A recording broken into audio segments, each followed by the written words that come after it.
lots of those. I've not seen one serious case of COVID in somebody who's been vaccinated. So you may have a breakthrough. You may get some mild symptoms, but they do work for what they were intended to do.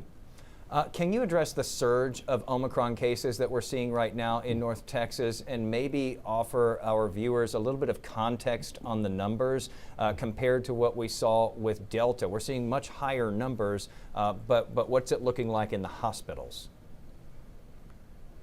Yeah, well, first to say Delta is clearly less infectious than Omicron. Omicron is like 5 times more infectious than the Delta variant before.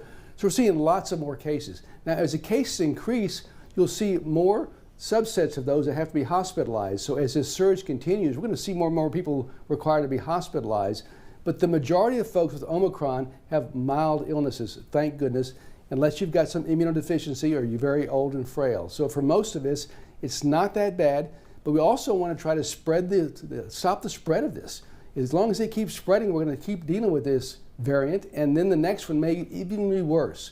So it's our job, I think, Jason, to try to prevent the spread of this. Stay home if you're sick. If you're not sure, get a test when you can. But do the things to help prevent the spread of this horrible virus. Yeah, even though we know that everybody's weary and has this quote-unquote COVID fatigue, we're all in that same boat. We're all sick of doing this, but you still have to keep doing it until this thing gets defeated finally. Dr. Winter, we know that a lot of parents are either getting ready to send their kids back to school here in North Texas, or they've already sent them back to class. Can you explain a little bit why it's so important? We keep hearing about kids needing to get this flu shot as well as the COVID vaccine if they are eligible for it. Why it's so important to get both of those? Well, influenza, I'm very concerned about this year because last year we saw very little influenza. Why is that? Well, the masking, the distancing, staying out of crowds, that worked also to prevent the spread of influenza. So there's no natural immunity for that disease this year, and we expect to have a big flu epidemic this year. Hopefully we won't, but that's the expectation.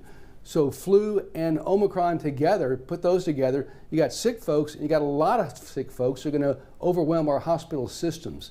So when we can prevent the flu, I think that's equally important to preventing the spread of this coronavirus, the Omicron variant. And so what do parents expect with that if you know, as far as side effects go for kids who are getting both of those vaccines?